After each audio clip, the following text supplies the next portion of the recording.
Si Patrick Tulfo sa Rapido ni Tulfo. Rapido ni Tulfo. Kasama Patrick, nandiyan ka na ba? Partner, can you hear me? Oh yeah, Yes. you are coming loud and clear. Yep. All right. So, like what I said earlier, partner, we were invited also by the stakeholders in this business. Kasi partner, sumbungan na tayo, Titus Guerra, ng mga nawawalang balikbayan boxes eh. Tama ka. Grabe ang pila ng sumbong. Customs, yes, customs and other government agencies like DMW acknowledges yung role ng Rapido Partner sa isyung ito.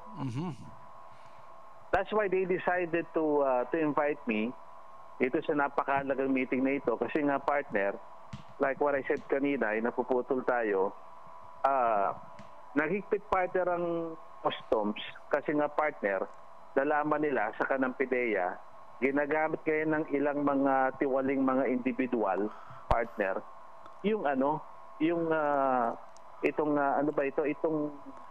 itong mga balikbayan na boxes para magpasok ng droga. Partner, alam mo, magandang magandang babala yang ibinalita na yan ng customs, partner, sapagkat dapat dumamay din itong mga kababayan natin na nagpapadala. Huwag silang basta naiinip o nagsasalita ng paninisi sapagkat ang gobyerno, ibang sangay ng gobyerno ay inoobserban at sinasaliksik din pala yung bagay na yan.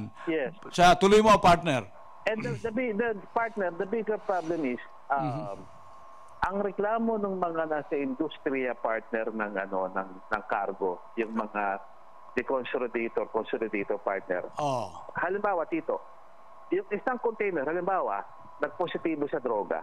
Okay. Kahit na isang kahon lang yan partner, dalawa, yung buong container partner, yan partner, i-hold sa customs. Partner, kapag hinold mo sa customs yung isang container partner, although i-waive naman ng customs yung storage fee, ang problema partner ng yung mga consolidators, yung mga nasa cargo, partner yung demorahe. Demorahe partner yan yung binabayaran nila doon sa shipping company. Mabigat partner ang multa niyan kapag hindi mo na ibalik doon sa date na dapat na pag-usapan nyo. Ayun partner, kaya ako nakikinig rito, kaya tayo partner naman dito, kasi dito, kapag hindi na solusyonan to partner, baka mas dumami pa yung mga maabando ng mga balikbayan boxes. Kasi kapag hindi bumulis yung proseso na may release yung mga container partner, partner, kapag tumaas yung babayaran ng magre-release partner, pag nag-milyon na dito, kasi umabot daw ng milyon minsan yung partner baka partner, iwanan na lang nila. They would rather abandon the containers kaysa magbayad ka partner ng 2 million, 3 million, lugi ka na. Partner, yun ang sinasabi nung binigay sa yung gabay partner ng customs ay dyan pa lang habang nasa loob ng container van yung mga balikbayan box na yan, ay napipinpoint na nila na mayroong kontrabandong item, particular yung droga, partner. Yung ba ibig sabihin ng balita? Merong intelligence report, partner, pero ang ginagawa, they rely number one on intelligence report, of course. Number two, partner, pag halimbawa, identified na kung saan galing yung container. Partner, ang PIDEA papasok, Philippine Drug Enforcement Agency, partner. Yung kanilang drug sniffing dogs. Okay?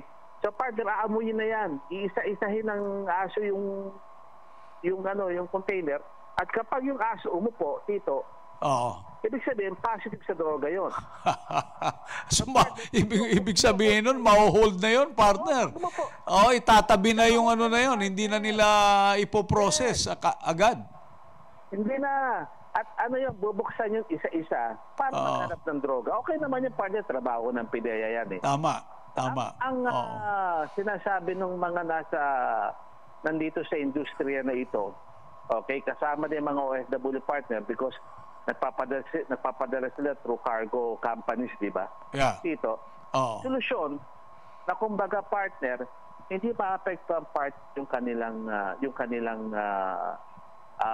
yung schedule na mailabas partner ng mga container para hindi tumaas partner yung babayaran nila. Okay. Oo. So, Yun ang pinag-uusapan ngayon dito partner.